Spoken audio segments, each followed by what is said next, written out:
In this lecture, we'll be taking a closer look at the relationship between criminological theory and psychology. When we connect these two constructs, the first thing we have to do is look at what aspects of the history of psychological thought, as it relates to something like personality and emotion, how that connects to our overarching theme, which is looking at deviant behavior, in this case, to the level of crime.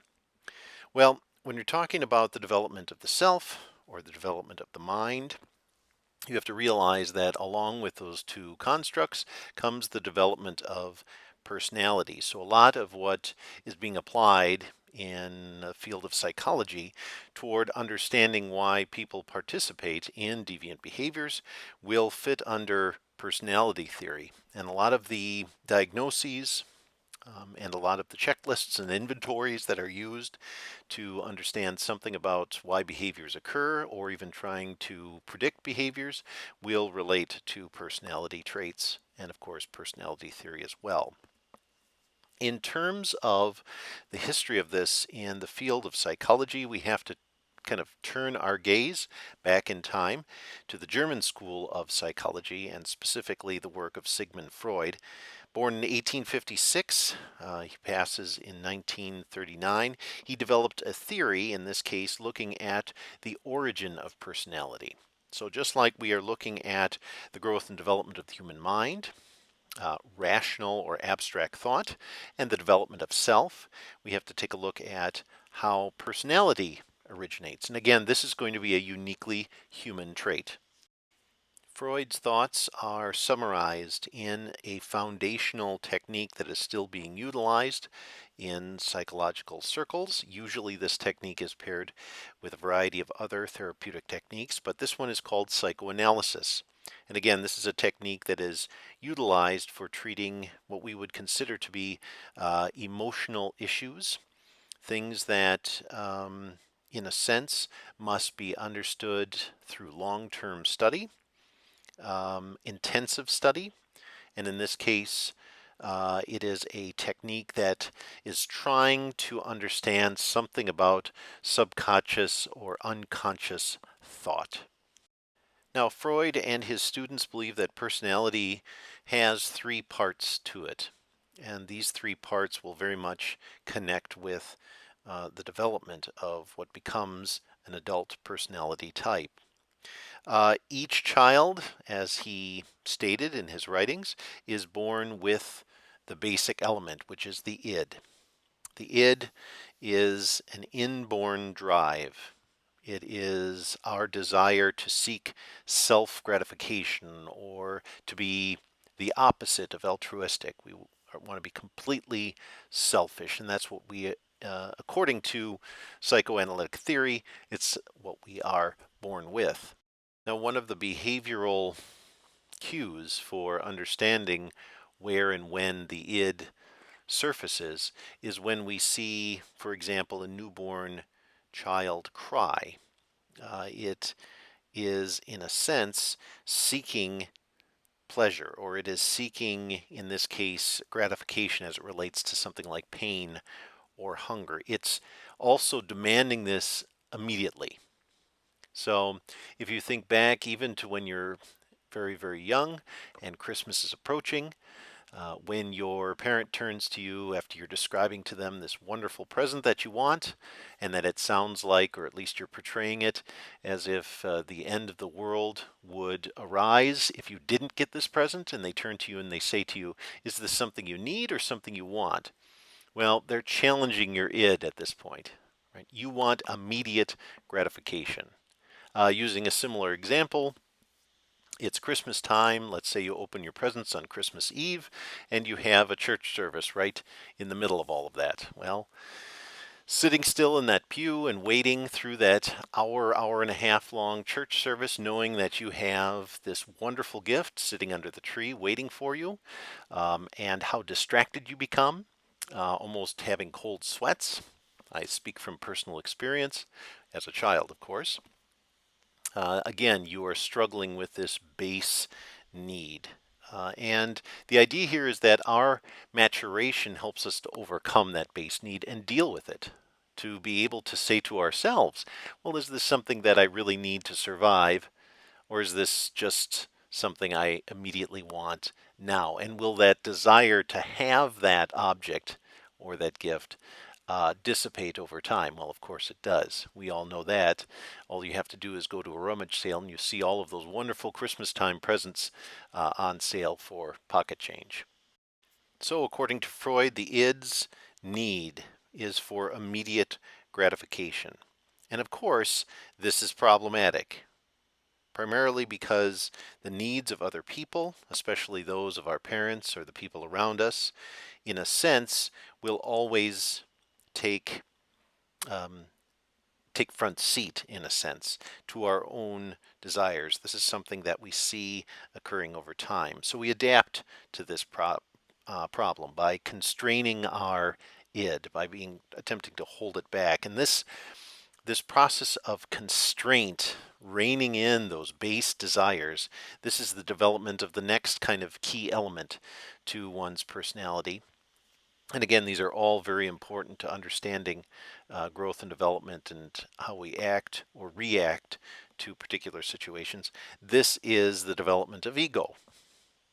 Ego, in this case, is a balancing force. It's a balance, rather, between the id and the needs and demands of the people around us.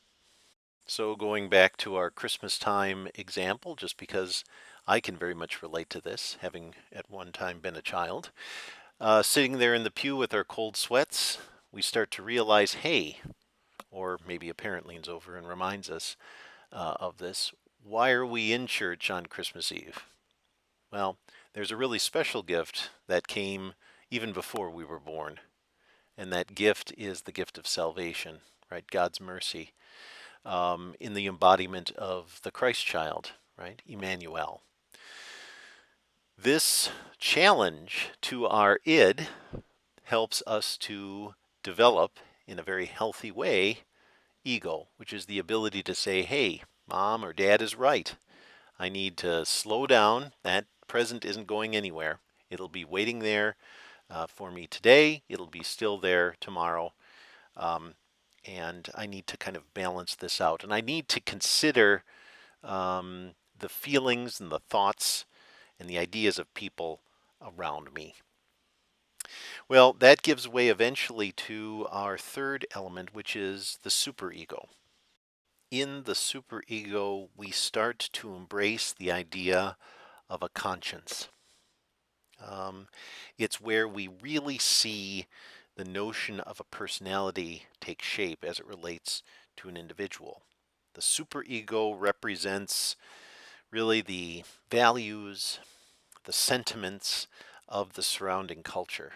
Um, or maybe to kind of separate out the idea of culture from society, it's realizing the values, the morals of people around us, their perspectives, and then embodying that in a cultural way. Because remember, culture is something that is wholly psychological. It's something that I cannot see on the surface of your skin.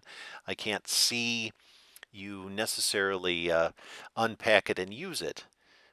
Those are behaviors that are based off of these kinds of cultural norms. And this is why when we take a look at things like the self, when we take a look at things like emotion, when we take a look at things like personality, they are not necessarily universal in terms of their impact on behavior. Um, what is universal is that they exist within the mind of the human being. It's something that we all have in some way, shape, or form. There are biological, sociological, even environmental factors that can impact the health of that. But needless to say, the basic construct is there within the human genome.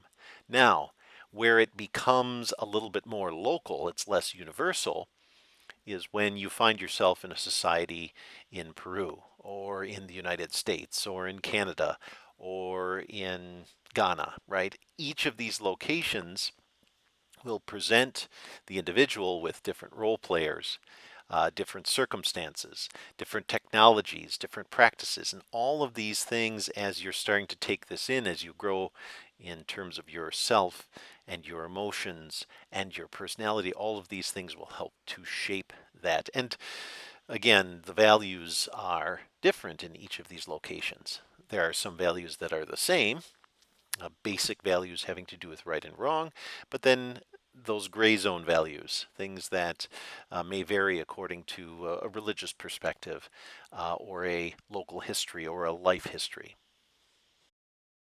So that's what we're left with in terms of at least the idea of the development of personality. We have the id, we have ego, we have superego, and we have the role of each of these elements of the developing personality and of the completely developed personality as they relate to how we are, in a sense, keeping our emotions in check, how we are able to cope with stress. Now, how this then connects to the world of the sociologist, well, we'll start with that first. Socialization, as I've said in previous lectures, is important to the development of our emotions, to the development of ourself, and it is important with the development of our personality, especially those qualities of personality that are intimately linked to the society that we are a part of. So the sociologist now takes a look at the presence of confounding variables, things that might interfere with a normal development of a personality within a given society or within a given group. They will look, he or she will look, at the process of socialization for the individual.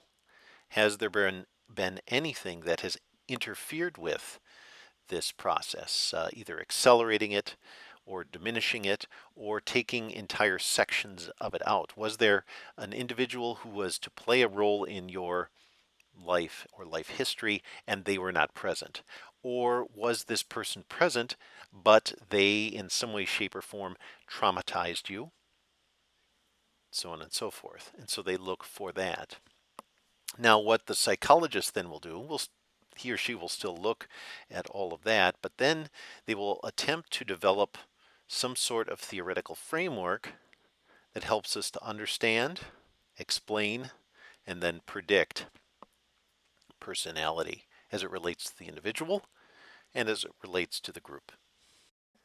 So, as Akers and others tell us, personality and personality theory, in a sense, is at a very important location in our understanding of behavior, why it happens or why it doesn't happen, or why a behavior may not conform to the overall normality as it is defined by the surrounding society. So, as he writes in personality theory, the problem lies not in unconscious motivation, but in abnormal rather, inadequate, or specifically criminal personalities or personality traits that differentiate delinquents and criminals from law-abiding people.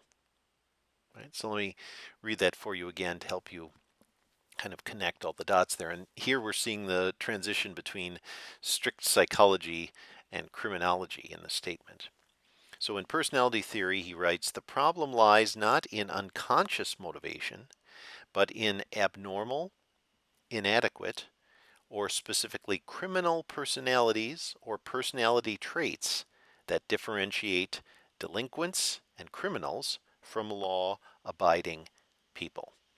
That's the most important point, that evaluations, evaluational tools and inventories and models are designed to do when it comes to the application of personality trait theory to criminal activity. And here too, the notion of conformity is applicable, if not central, to our understanding of personality, its development, and its current state in the individual. And again, we're looking at something that is not directly observable. That's why we have to use these inventories, and very often inventories, this multiphasic personality inventory, which is a very early expression of these kinds of applications, or the California Psychological Inventory. What these are designed to do is they will pose problems to the individual. They will pose questions to the individual, and then they will get feedback. And the feedback will be in the form of, what would you do in this situation? If the person is capable of answering that kind of question. Or it may more generally look at the kind of wording that is being used when describing something. And what is the psychologist and the criminologist ultimately looking for? They're looking for specific cues. And language probably is the best resource for this. When I am describing something, am I using aggressive speak? Right? Am I describing something, and am I imbuing emotion in that description? Does it appear that I am not clearly dealing with an emotion as it relates to a subject? So the hatred of an individual. If I'm describing a man or a woman or a person of a particular ethnic group or a particular socioeconomic class, and I'm describing this individual, and as I'm adding different kinds of words and expressions to that description, am I starting to act in an aggressive way toward that person? Am I starting to express a certain level of hate? An inventory would begin to pick up on that. So it's, in a sense, trying to connect my expressions with specific kinds of values, personally held values that I may have. Again, juxtaposing those to the overall normal expression of social values as it is held by the surrounding society. The next thing that an inventory will do is it will look for previous action or previous behavior. Is there a history of delinquency in how I am approaching a subject or how I'm addressing a particular kind of emotion? Am I doing it in a abnormal fashion, and have I always done it that way? Have I had problems with the law before? Have I been incarcerated before? Right? All of these kinds of things will begin to be incorporated into that inventory process. And again, what are they really looking at? They're trying to get at correlation. We know that correlation and causation are two very different things. But is there a correlation between the kinds of qualities that you are expressing in terms of your personality and let's say, psychopath or a psychopathic kind of approach toward the world around oneself? And personal trait theories, just like personality theory in general, these are designed to juxtapose what is the kind of normal progression of things as we know it with regard to something like growth and development, or the growth and development of a human being, and what has your story been? Right? It's juxtaposing those two kinds of qualities. This graphic gives us a wonderful example of kind of some of these assumptions. If you take a look along the bottom of the um, chart, we see varying ages, right? So we see a 10 to 11-year-old, 11 to 12-year-old, so on and so forth, up until we get into our early 20s and approach the age of 30. And then we have a maturity index, right? It's making a comparison between the normal behaviors that we would expect in terms of intellectual maturity and problem solving skills, and ultimately what is being measured in relation to each of these age groups. And what we can see is that as we begin to move into our teenage years, we have reached an intellectual maturity. We have pretty good or pretty significant intellectual ability as it relates to problem solving skills. We have a fully developed personality to a degree, and we are very much rational in our thought process, at least by the age of 12 or 13. So the intellectual ability is there as well. Psychosocial maturity is something that, in a sense, will develop in a different timeline. And we will start to see it at particular periods of time being more deficient as it relates to the intellectual ability of an individual. And there will be other times, such as when we approach our early 20s, early to mid 20s, when intellectual ability and psychosocial maturity are nearly the same. And so when we're looking at an adolescent, we're looking at an adult, and we're looking at, well, I guess you can go child, adolescent to adult, we realize that things like personality will develop differently over time. They may not mirror intellectual ability throughout that entire process, but eventually our ability to have what we've generally called in popular culture common sense is something that is generally reached as we approach the age of 30. And you will see this in your own life. Your ability to apply logic in a mathematical way and then connect that logic to conduct, personal conduct, is something that will fluctuate and change over time. And as you begin to mature in both of those areas, you'll find that they become almost the same as you approach your late 20s. And again, a lot of this has to do with, and this is very much of a Western personality expression here, but in terms of the interaction of intellect and rational thought and emotion and emotional control. But needless to say, this is something that you will experience as you begin to gather more and more life experiences. And as those life experiences align themselves with the majority of people in the surrounding society.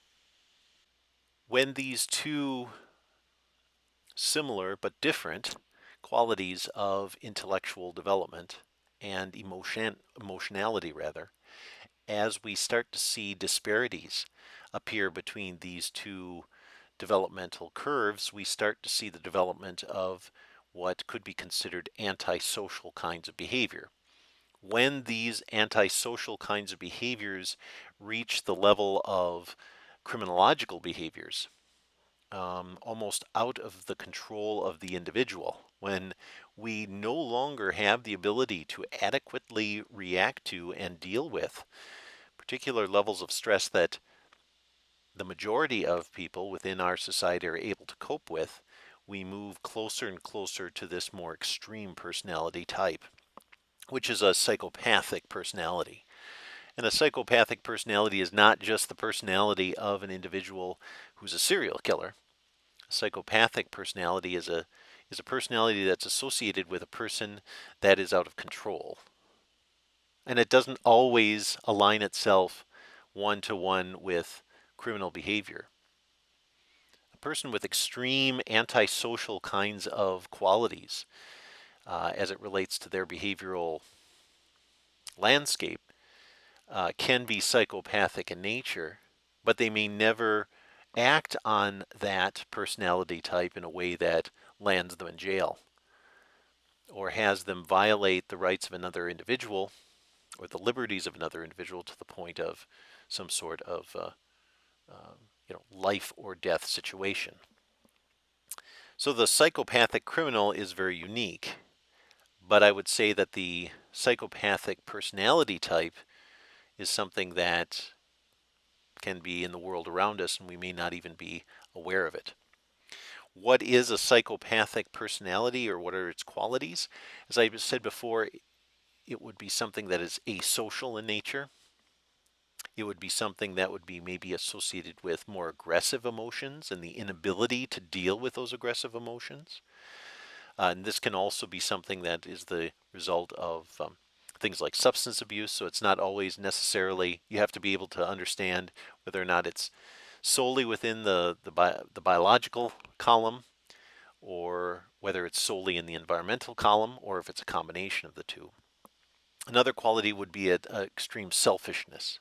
So if the individual is self-centered and is unable to even activate the ego in their personality type and remain solely in the id, now we're looking at grounds, or at least the groundwork for a more psychopathic, antisocial behavioral type and ultimately personality type. And we must always look closely at environment and life history, life experiences. If there is some sort of traumatic event within the life of the individual that moves them from, in this case, a person who is cognitively aware of social mores, is a very social person, is well connected with the world around them, and then suddenly there's a reversal of this, we'll want to take that into consideration as well. Or if there is a mental health, um, a um, psychophysical and biochemical shift that occurs within the cognition of the individual that results in a, let's say, a psychotic episode, this can sometimes lead to an asocial or self-centered kind of personality type. Right? So we have to be able to distinguish all of that and understand that. But don't get me wrong, we understand fully well who a psychopath is, and we can identify them once they are part of the criminal justice system. Um, as in this case, Akers writes, psychopaths are entirely self centered. They are, in a sense, social predators. They are capable of being charming. However, they are more than capable of manipulating others for their own purposes. And this is the extreme, the diabolical nature. So a lot of the personality theory that has grown in popularity over the years has also attempted to understand some of those psychopathic qualities that criminals have. The idea that, well, I wanted this, I took it. Right? There is no sense of consequence there. There is no sense of otherness there. It's simply that I saw it, I wanted it, I stole it, I took it.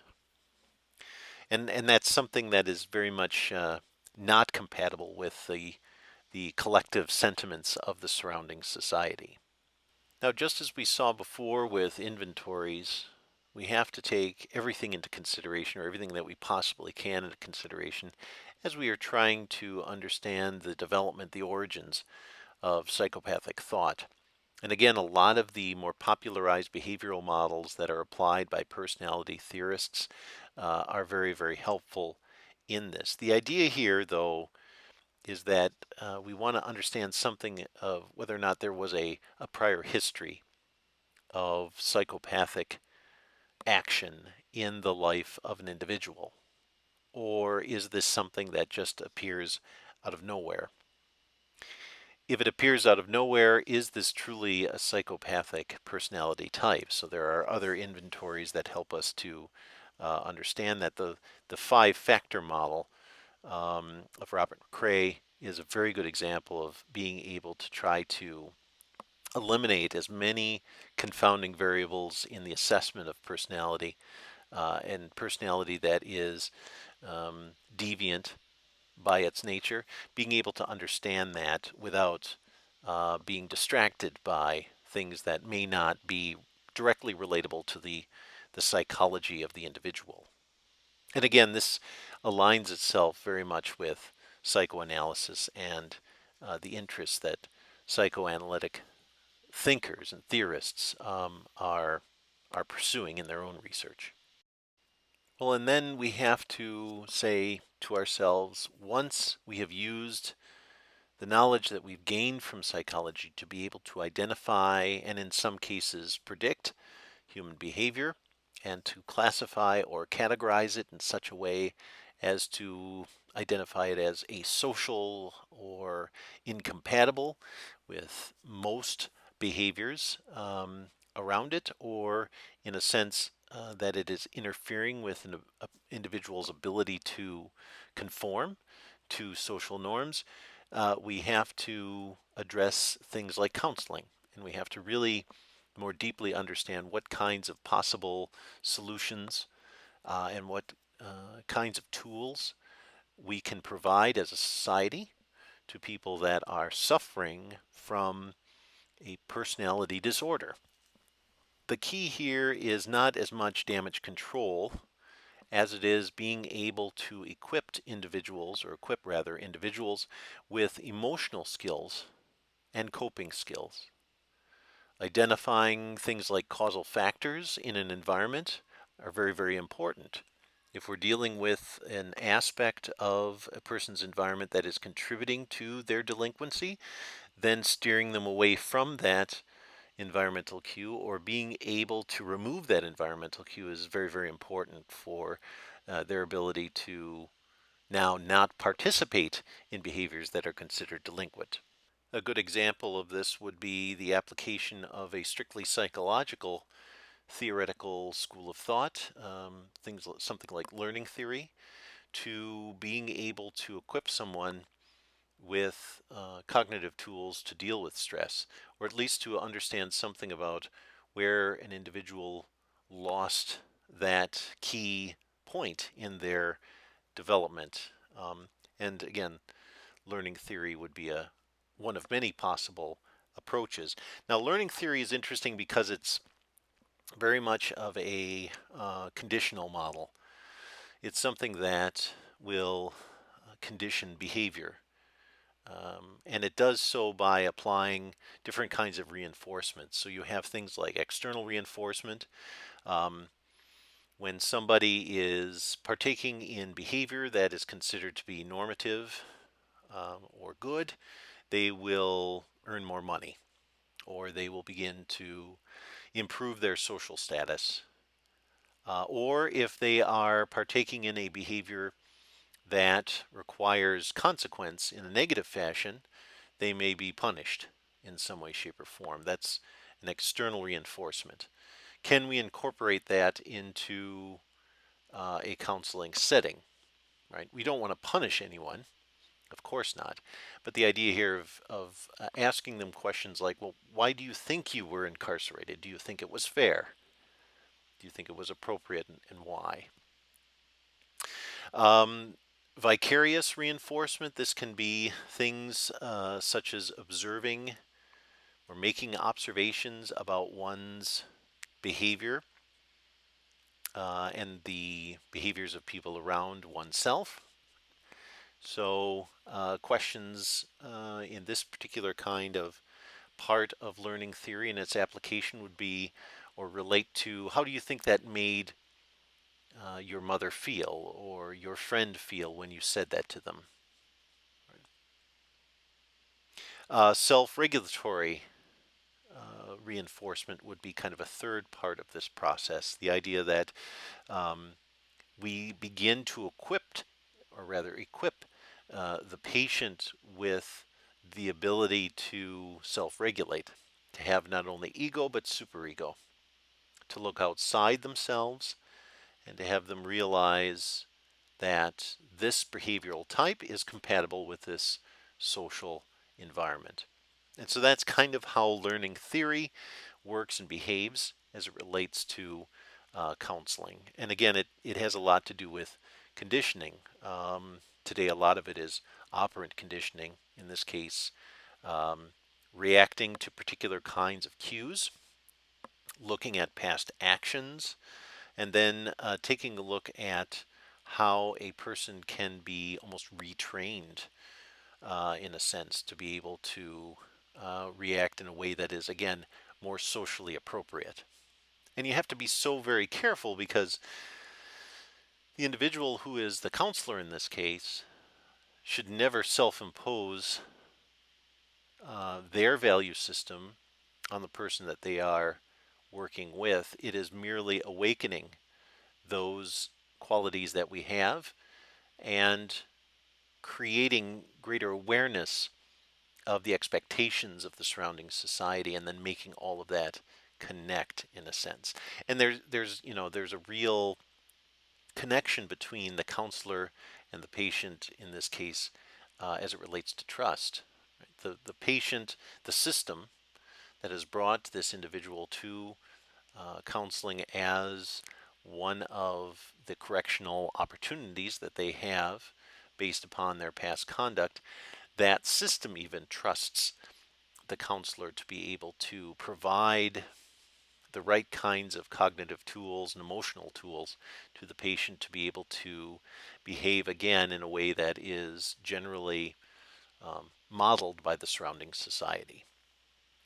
So, again, learning appropriate and inappropriate reactions to internal and external stressors. You feel a particular way. Is this reaction appropriate or inappropriate, and why? And bringing them through that. And you can see why it can be even a lifelong process sometimes when it comes to counseling and personality.